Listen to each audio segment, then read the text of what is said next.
Y'all. All right, y'all. I'm back with another video, and this is about to get so real. So, as you all know, I'm a reporter. I'm actually at work now. I'm on my break. Emphasize on my break. So yeah, I'm taking my time out on my break just to talk to y'all about what it's like working in news. I feel like there's a lot of misconceptions about news. I actually had to write a lot of notes down because I wanted to make sure I hit on pretty much everything. So expect this video to be a little long. I'm going to try to make sure it's no more than 10 minutes, but just bear with me, y'all. So this is what you see.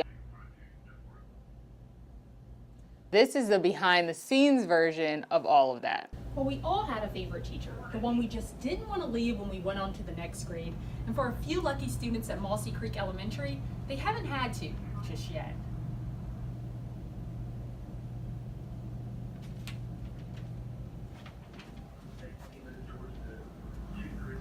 Behind the scenes with Alexus. She ain't got no heels on, she got her boots on.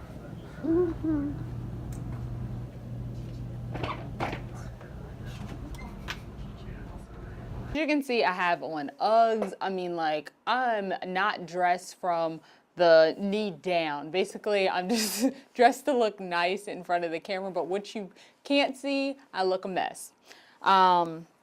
Anyways, when it comes to working in news, you really want to be comfortable. A lot of times you're carrying a lot of equipment, you're just doing a lot throughout the day, so you want to be as comfortable as possible, but also look presentable. Like you all know, we are on camera, so we do have to look professional. However, we're lugging around a lot of equipment too. It's not all glitz and glam. I do my own makeup every single day.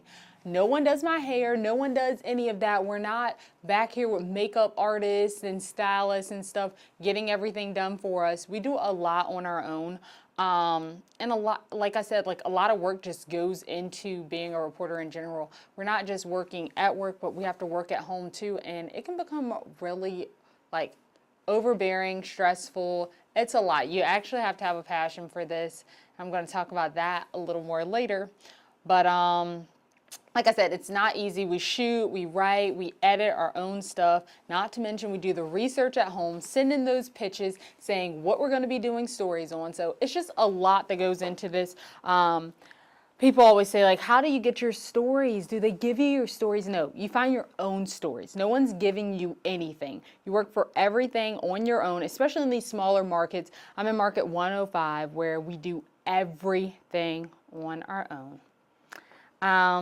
But sometimes it does surprise me that I'm able to find a story every single day, well, Monday through Friday, that I'm able to find some type of story, shoot it, edit it, you know, like just tell a story every single day. It amazes me that there's that much out there. There's so much going on every single day, even in a smaller market like this one. So I can only imagine what it must be like in a bigger city, a bigger market. So I'm actually going to show you some clips of me editing, shooting. I just want you to see that I'm not BSing about any of this. It actually does take a lot of time, a lot of dedication. So just check this out.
Most of the people sitting down at those desks those are people editing, they're producers. Those aren't even really the reporters for the most part. A lot of the reporters are still out in the field, or they may be in that newsroom editing, or they're either in the edit bay where I'm sitting now editing too. So there's just a lot that goes into this. But I do want to say there's highs and lows. I'm going to show you some video of me reading to some kids in the community, and this is one of the best moments of being a reporter. And technically I was off of work, but it just felt so good to be leaving an impact and to just see those kids' eyes just light up when you tell them what you do and how important it is to read. All right, so I'm headed into the school now. I have on my tacky socks. I was told that today is Crazy Sock Day. So yeah, I'm super excited to be reading to first graders today. So let's see what class I'm reading to, y'all.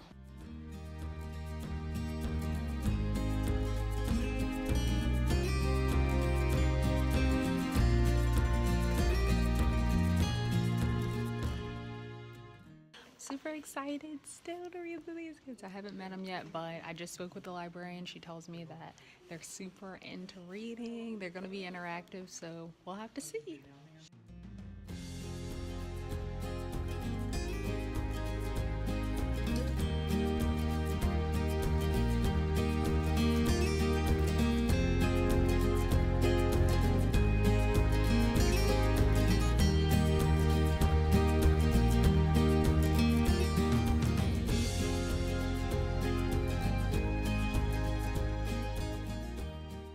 My favorite part was when you read the book and it was a good story.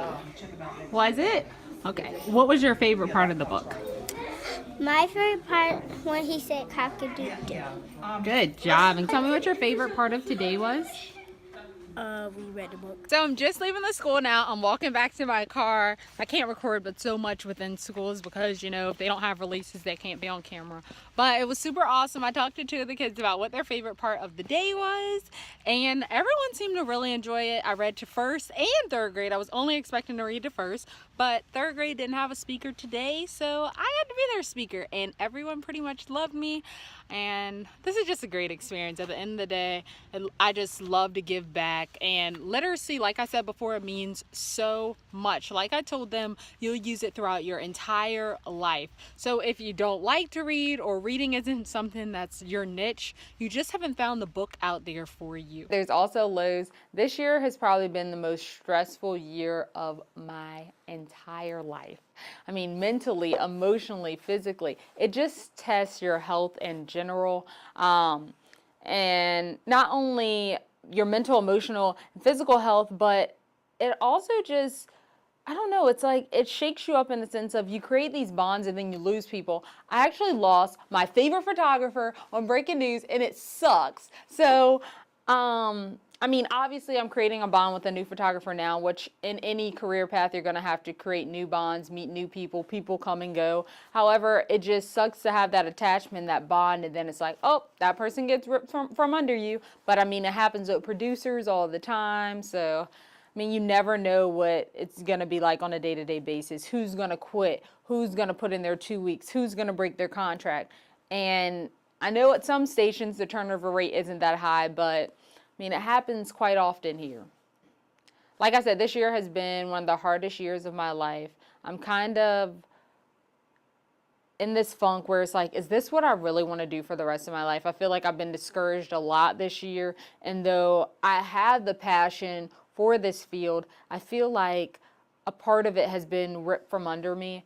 Or, I mean, I don't know. I don't know if it's just the level of stress or how overwhelming the job can be, or it's the station, the people. I'm not sure what it is. I feel like I'm going to give news a second chance. Maybe in a bigger market, I'll just find that passion all over again, fall in love with it all over again.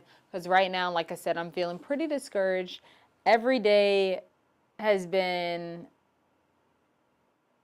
I don't know, pretty rough, to be honest with you. It's been rough. It's hard getting up this early every morning. Wait, backtrack. I get up at about 2:30 every morning. I have to be in the station by 3:30. Some mornings I try to sleep in, wake up at 2:50. But I have to be in the station by 3:30 every morning. So like I said, it takes a lot of time, a lot of dedication. If you don't love this, you are gonna be so unhappy because you're getting up early, you're not getting paid that well, you're putting in a lot of work, putting in work and not getting paid for it in a sense. When I'm doing that research and stuff at home, I'm not clocked in. So it's so much work that goes into it that people don't even see. Yet you're still critiqued, you're still put down. So it's like people only see the bad, not the good, and not everything that you put into it. And I mean, it's just a lot, to be honest with you. And for those of you aspiring to do it, I mean, do it if that's what you want to do. But just know what you're getting yourself into. Don't think it's going to be easy. Don't think anything's going to get handed to you, because it's not going to happen. And I mean, and it's not just packages and stuff that we do in college, or sitting behind an anchor's desk, which we do in college. It's going to cover tornadoes, it's going on breaking news, it's carrying around this heavy equipment every darn day, lifting it out of your car, taking it, I literally feel like sometimes I'm walking a mile with my equipment, just trying to get up like a driveway or get all the way down a road. It's just, you're not going to be able to park anywhere. See, people think if you have a marked car, you can just park in this fire lane or something like that. No, people are not playing that. I've gotten a ticket before in a news vehicle. So, I mean, you don't get any special privileges. So yeah, just know it's going to take a lot of work. It's going to take a lot of dedication. You're going to complain. You're going to hate this crap some days. You're going to love it some days. Hopefully most days you love it. I mean, I'm going to be honest with you. Most days within this past year, I've been so stressed and just so over it. I have to sit back sometimes to just think of all the good and why I got into this field, because it literally is just so hard. And I think one of the biggest problems is there's not that great of a morale in my newsroom. And I mean, I don't know what type of newsroom you may be in or you may be planning on going to, but make sure you visit that newsroom and you really get a feel for those people. I feel like I made a mistake not getting a feel for my newsroom. I kind of visited at a weird time of year, so a lot of people were out actually, but you want to make sure you really talk to people and feel people out, because those people are going to be your friends and your family essentially, because a lot of people go to places where they don't know anyone. I mean, I'm in Augusta, Georgia. I had no idea about anything in Augusta, Georgia. I didn't know anyone in Augusta, Georgia. I mean, some of you may be going to Virginia. I'm from Virginia. I would have loved to be at a station in Virginia. At least I would have been close to my family. But you may be from freaking Tennessee, maybe going to Virginia and don't know anything about Virginia. So you want to make sure you get a feel for your newsroom family in a sense, because it's going to mean a lot at the end of the day. They're the people who can determine whether or not you love or hate this job. And other than that, I'm going to be uploading another video later on in the week. Normally I only upload once, but I want you to see my highlight reel, some of the best moments in news, for me at least, some of my favorite stories, because I have made those connections in the community. I can say that. Just doing some of these school stories and meeting some of these kids, I just realized how incredible the younger generation is. So I want you all to see that. And other than that, if you have any more questions, feel free to leave it in a comment, send me DMs on my Instagram. Of course, I'm going to be putting the link to all my other social media up. And again, remember to like, comment, and subscribe, and I'll see you in my next video. Bye, guys! Y'all, I forgot to say this, which is like completely crazy and ridiculous of me, but I wanted to make sure I told you all the only reason I truly made it through this past year is because of the grace of God. Honestly, God will never give you or put on you more than you can handle, and he truly showed me that within this last year. He put so much on me, but he showed me that I am truly resilient and that I can truly do so much that I didn't even think I was capable of, by just staying faithful to him and believing in myself and believing that he would never put more on me than I could handle. So again, remember to stay faithful all the time, no matter what power you believe in, whether that's God, a higher power, the universe, whatever you believe in. Just remember to stay faithful and to believe in yourself. you can do way more than you ever knew you were capable of. And again, remember to like, comment, and subscribe, and I will see you in my next video.